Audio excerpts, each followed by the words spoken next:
Ons begin hierdie erediens deur die genade van ons goeie Vader. Ons sit dit voort deur die krag van die Gees.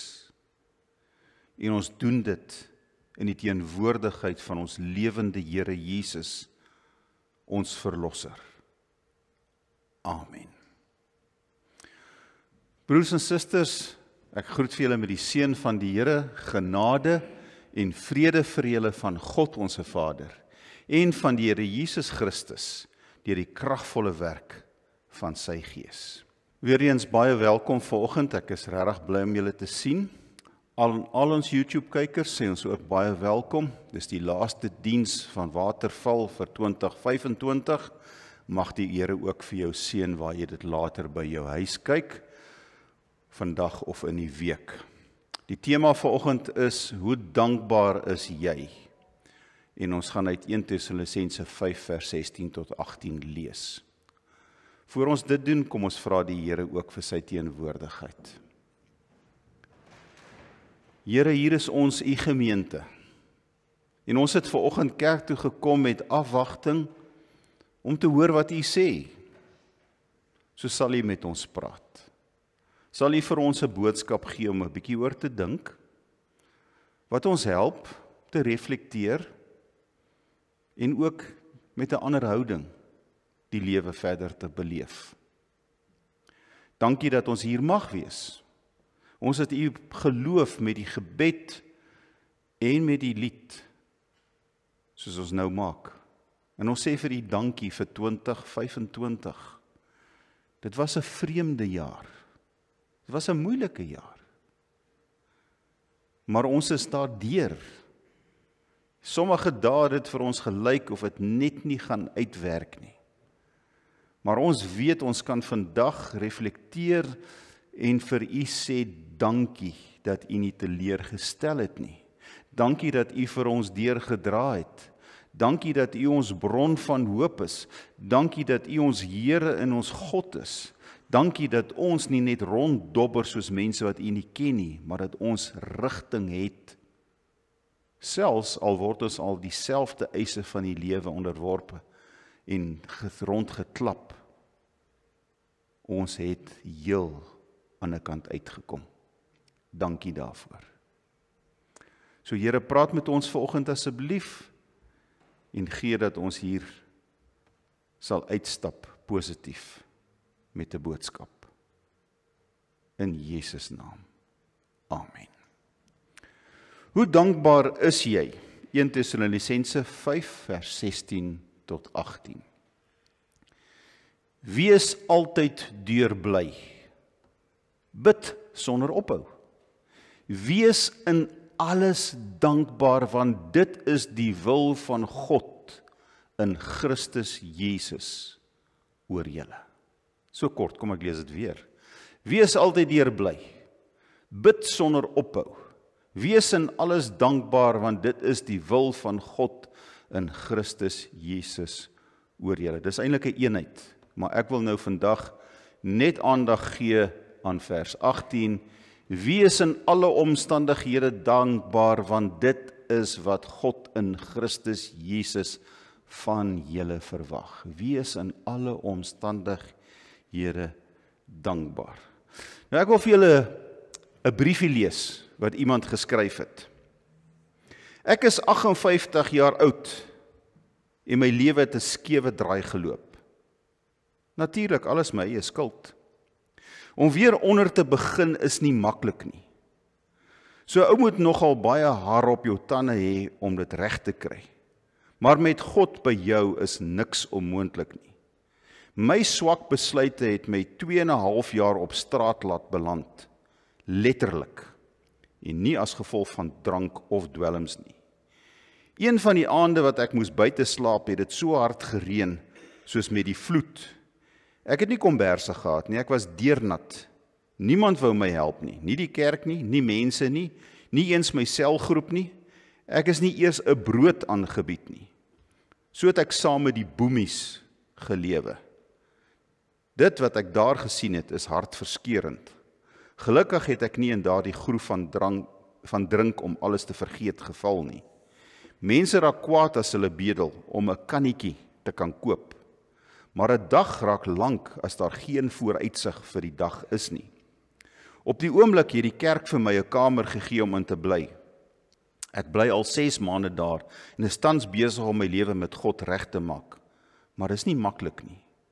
Op hierdie journey het ek geleer om dankbaar te wees vir my bed, my komberse, my kussen, 'n dak oor my kop. Ek beskou dit as 'n moed om deel van die lewenspakket. Dankbaarheid is 'n woord wat ons nie verstaan nie. Ek kon gister vir iemand help om sy bakkie na Pretoria toe te ry.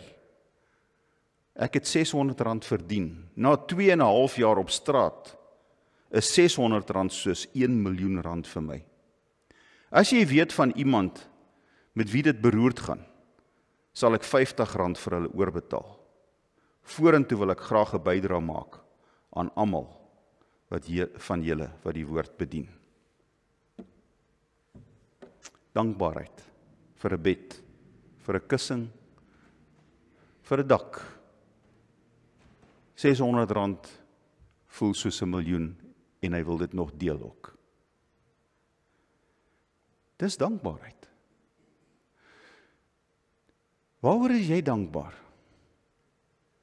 Want as ek na myself luister en ek luister na mense om my, dan hoor ek net 'n gekla en 'n gekla en 'n gekla en 'n gekla.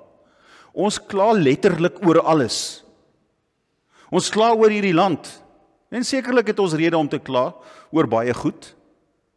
Maar ons kan ure sit en mekaar opwerk en negatief maak oor Suid-Afrika. En glo my, ek praat met mense wat van die buiteland af kom, wat daar gebore is, groot geword het, Suid-Afrika toe gekom het, jare hier bly, weer teruggegaan het om te gaan kuier en terugkom en sê, ek sal in my lewe nooit aan 'n plek weer bly as in Suid-Afrika nie. Dis die beste plek in die wêreld om te wees. Ons kla oor ons werk, ja, die mislike baas, die lang ure, maar jy het 'n werk. Ons kla oor my man, oor my vrou, oor ons huwelik en die striwelinge en die ongemaklikheid, en ons kan, veral as ek saam met my vriende in die kroeg kuier, en dan kan ek vir hulle mooi vertel van my vrou of saam met my vriendinne om die teetafel oor my man wat so mislik is. En ons kla oor die kerk. Ja, die dominee is langdradig en die sang is dit en ons kan fout vind, verskriklik.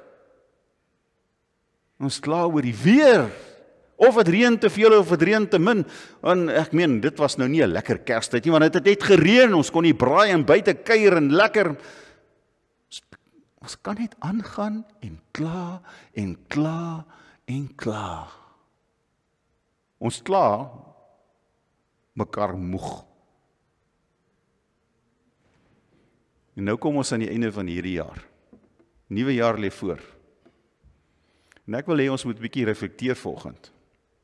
Hoe dankbaar is jy regtig? Is ek 'n dankbare mens vir wat ek het? Vir wat ek bereik het in die lewe? Is ek dankbaar vir alles in my lewe en om my, wat ek aan myself kan koppel? Of klak, ontevrede, onrustig? Paulus sê, wees in alles dankbaar. Ek is nie so seker Paulus weet waarvan hy praat nie. Weet hy dan nou nie, dat ek nou net slegte nuus gekry het nie? Magda, jy kan dalk so voel vanoggend. Hoe moet ek nou dankbaar wees oor my siekte? Weet hy nie dat ek my werk verloor het nie? Weet hy nie wat gaan in Suid-Afrika aan nie? Weet hy dan nie hoe sukkel ek om my rekeninge betaal te kry nie? My inkomste kom net nie. Ek het wanneer laas 'n verhoging gehad en alles is meer as 'n inflasiekoers op. Hierdie inflasie CPI syfer wat hulle vir ons deurgee is in elk geval verkeerd uitgewerk, is makliker meer as 13%. Dis wat inflasie behoort te wees. My kinders sit oor see, ek het hulle 5 jaar laas gesien. Ek ontgroei my kinders en my kleinkinders omdat hulle daar sit. Hoe kan Paulus nou, as ek in hierdie situasie sit en al hierdie goed ervaar, dankbaar wees? Ek is nie so seker Paulus weet waarvan hy praat nie. Dit is net onmoontlik om dankbaar te wees. Ek wil eens met vir 'n oomblik na Tessalonisense kyk. Thessalonika, daar sien julle op die kaart, daar sit hy, Griekeland daai tyd. Nou as jy nou hierdie stad kyk, dit was 'n hawe stad, hy het op belangrike handelsroetes gesit en daar was mense van allerlei nasies daar was Jode, daar was Grieke, daar was Romeine. En hierdie stad was uiters lojaal teenoor die keiser. En die keiser het mos op 'n stadium homself as God verklaar en hulle het deelgeneem ook aan hierdie keiser verering en aanbidding. Hulle het nie baie ruimte gehad vir die Christene in die stad nie. Daar's 'n klompie Christene. Paulus het daar gaan werk. En nou soos hy gebruik was dat hy in die sinagoge gaan preek op 'n Sondagoggend. En daar was 'n klompie bekeerlinge gewees. Maar hy was maar skaars 'n maand daar, toe moes hy vlug uit daai stad uit vir sy lewe. Want hulle het nie hierdie mense geduld wat van 'n ander God praat nie, van 'n ander koning praat nie. Die keiser is God. So hy moes vlug. En nou skryf hy hierdie brief aan hulle, aan die gemeentetjie daar. Want hulle is jonk en is 'n klein gemeentetjie en hy is maar baie bekommerd oor hulle. Want hy weet hulle trek swaar. Hulle word vervolg. Nou as jy nou daai tyd, as jy wou 'n besigheid hê, moes jy aan 'n gilde behoort. En om aan daai gilde te behoort, moes jy een of ander van die gode vereer. So Christen het 'n probleem gehad om besigheid te kon doen. So hulle besigheidjies het doodgeloop. Hulle was arm. Van hulle het honger gely. En daarom, as 'n mens eintlik mooi na hierdie twee briewe van hom kyk, is dit seker van die mees pastorale briewe wat hy skryf, want hy gee regtig vir hierdie mense om. En hy sê vir hulle, en hy praat oor die moeilikheid wat hulle kan hê, en oor die swaar kry, en die lyding, en hy probeer antwoorde gee, en hy probeer hulle motiveer, en hy bid vir hulle, en hy wil vir hulle sê, bly dankbaar. Lyding is deel van Christendom. Swaar kry is deel van Christendom. Dis die goed wat hy in die brief aanspreek. Maar die Here kom. Hy het ook hierdie lewendige verwagting van die Here wat kom, wat hy ook by hierdie gemeente ervaar. So kontekstueel in hierdie 3 verse. Wees bly. Bid altyd. Wees in alle omstandighede dankbaar. Dankbaar. Dis waarop ek die aandag vestig vanoggend. Dankbaar. Wees in alles dankbaar, sê hy. Is moeilik om jou kop om hierdie ding te sit. Wees in alles dankbaar, maar ek kan nie in alles dankbaar wees nie. As ek nou wragtig by die mall is en ek stap daar uit en my kar is weg, kan ek dankbaar wees daaroor? As ek by die dokter was en ek kry slegte nuus, kan ek dankbaar daaroor wees? As ek 'n dagvaarding kry wat sê, ek is klaar met jou, ek skei jou, kan ek dankbaar daaroor wees? As my kind nie die jaar deurgekom het nie, kan ek dankbaar daaroor wees? Is dit wat Paulus hier sê? Ek dink dit moet ons vir mekaar baie duidelik uitklaar volgende, want dit is nie eintlik wat hy sê nie. Ons moet mooi gaan dink. Ek kan nie oor alles in die lewe dankbaar wees nie. Daar's net sekere goed waaroor ek net nie dankbaar is nie. Maar ek is glad nie dankbaar as my belasting elke jaar 'n bietjie klim nie. Ek is glad nie dankbaar as ek nie 'n verhoging gekry het nie. Of so kan ons aangaan. Daar's soveel negatiewe goed wat gebeur. Ek kan net nie daaroor dankbaar wees nie. Ek kan nie dankbaar wees oor potholes nie, of oor Eskom se swak kragverskaffing nie. Kan nie. So wat wil Paulus eintlik hier sê? So kom ons kry net ons koppe om hierdie ding. Hy wil eerder sê, in alles moet ek dankbaar wees. So wat wil hy eintlik daarmee sê? Hy sê, wanneer jy in negatiewe omstandighede is, wanneer die lewe vir jou knyp, wanneer die lewe vir jou te veel raak, wanneer dinge vir jou te moeilik is, onthou en wees bly dat jy is God se kind en dat God met jou is en dat hy jou sal dra. In jou omstandighede is God met jou, daarom kan jy dankbaar wees, jy is nie alleen nie. Dis wat hy eerder vir ons wil sê. Dit laat my ook terugdink aan 2 Korinte 1. Wat hy ook daar in daai brief skryf. Al hierdie goed wat ek ervaar, is sodat ek ander mense kan help. In my omstandighede, sê hy daar in 2 Korinte 1, is God met my. In my omstandighede help hy my. Nou staan nie uit my omstandighede help hy my nie. Want dis wat ons eintlik mos wil hê. Wanneer die lewe druk, wil ons net so gou as moontlik daar uit. Dit moet net ophou. Ons moet net kan aangaan. Maar dit werk nie altyd so nie. Maar Paulus sê dit daar in 2 Korinte 1, sê dit, in my omstandighede help hy my. En dis wat hy hier ook wil sê, in wat ook al met my gebeur, kan ek dankbaar wees, want ek is nooit alleen nie. God is met my. Daarom bid ek voortdurend, en daarom kan ek uiteindelik ook glimlag en bly wees, want God maak my meer as 'n oorwinnaar. Iemand skryf dit so mooi, dankbaarheid is nie die ontbering van pyn nie, maar eerder 'n geloofsreaksie op pyn. Soos, hoe hanteer ek dit? Hoe sien ek dit? Hoe beleef ek dit? Wat maak ek daarmee? Ons vra so baie, waarom en hoekom? Miskien moet ons eerder vra, waarheen is God op pad met my?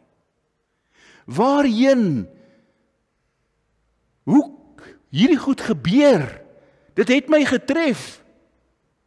Wat kan ek daaruit leer? Hoe kan ek 'n beter mens aan die kant uitkom? Hoe kan ek dit oorkom? As om net in sak en as te gaan sit. Want dit maak nie jou probleme weggaan nie of beter nie. Dit help niks. So hoe dankbaar is jy? Ek vra weer. Al gaan dit nie met jou goed nie, wees verseker, jy is nie alleen nie, God is by jou. Want jy is duur gekoop met die bloed van Jesus. Wanneer hy aan die regterhand van die Vader pleit hy vir jou op grond van sy sterwe. En die feit dat jy glo by die Vader vir jou, vir genade, elke dag. Die woord sê, hy sal die geknakte riet nooit breek nie. Hy sorg vir jou. Hy dra vir jou. Wanneer ek nou terugkyk, kan ek dit raak sien? Hoe hy my gedra het, hoe my deurgelei het, hoe hy vir my gesorg het. Want hier is ek aan die einde van die jaar. Ons moet nooit vergeet nie, Here Jesus het nêrens ergens gesê, as jy my kind is, sal dit met jou net smooth gaan nie. Hy het nêrens vir ons beloof, ons gaan nie pyn hê nie, eienaars in die lewe hê nie. Nêrens nie. Ek herinner my dat die Here Jesus vir sy disippels gesê het, neem jou kruis op en volg my. Kruis op. Sê, kom jy agter my aan, 'n limousine gaan ons optel en ons lekker, ons gaan 5-ster hotelle bly nie. Neem jou kruis op. Dis swaar. Dis moeilik. Dit vra iets. Christendom soms duur. So hoe dankbaar is jy dat jy tot hier gekom het? Ek wil hê, jy moet vir 'n oomblik reflekteer. En ek gaan vir jou kans gee om oor elkeen van hierdie goed te dink. Was alles hierdie jare in my lewe noodwendig sleg? Dink vir 'n oomblik daaroor na. Sekerlik moes daar 'n paar hoogtepunte gewees het. Kan ek vir 'n oomblik met dank terugdink aan goed wat mooi was en goed was hierdie jaar?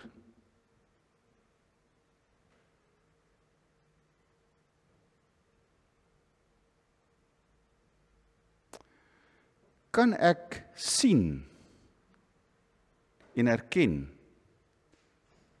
dat die Here vir my gesorg het?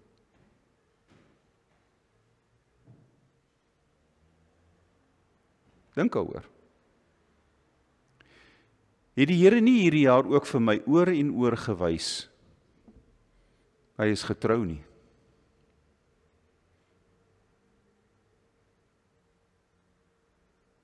Dink aan 'n geleentheid of twee. Die eienaas wat jy hierdie jaar beleef het, hoe dit aan jou verander, jou beter mens gemaak. Kan ek dit sien? Kan ek dit getuig?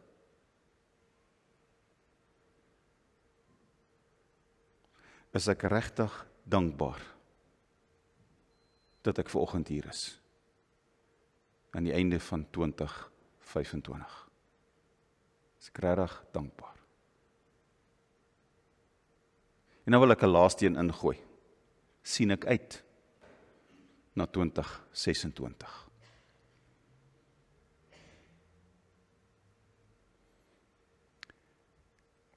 Een ding wat baie duidelik in hierdie vers uitkom, wees in alles, in alle omstandighede dankbaar, want dit is wat God in Christus Jesus van jou verwag. Ek moet hierdie gedeelte ook beklemtoon. Hy verwag dit van ons. Hy verwag dit dat ek my kop sal swaai. Hy verwag dit dat ek my uitkyk sal verander. Hy verwag dit, dis sy wil, dat ek moet dankbaar wees. En hoe dan nou anders? Want dis mos my geloofsreaksie op God se goedheid. Ons sê dit as gereformeerde kerk. Sonde, verlossing, dankbaarheid. Dis die Heidelbergse Katekismus, die hele boek Romeine kan jy ook so gaan indeel. As God my verlos het in Christus Jesus, hy het my deur hierdie jaar gedra. Wat is my reaksie?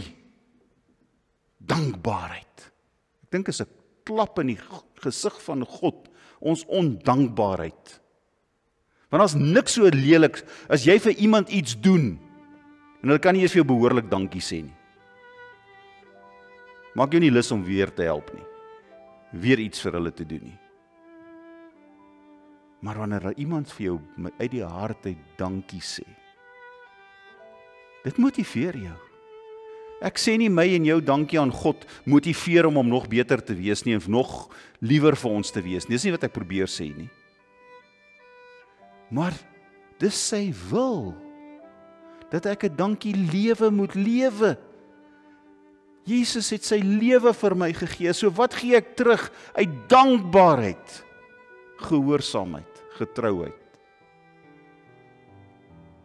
My kop te swaai, te waardeer, 'n dankie lewe, te lewe met mond en met my hande en my voete. Amen.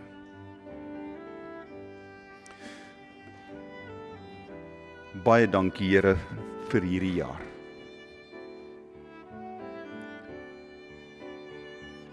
Ons gaan vir 'n oomblik net reflekteer oor ons lewens, sodat ons vir U kan dankie sê.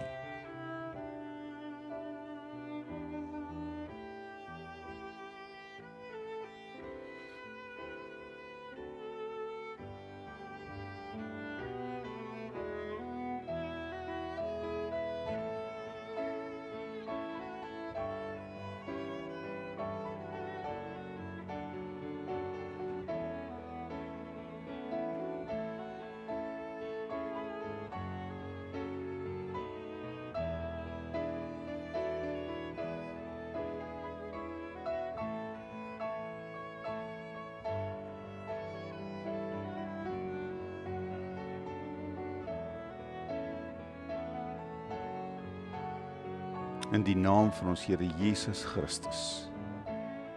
Amen. Ontvang die seën van die Here en daarna sing ons 'n lied saam. Mag die genade van ons Here Jesus Christus met ons wees, vir die stukkie van hierdie jaar wat oor is, en vir die komende jaar.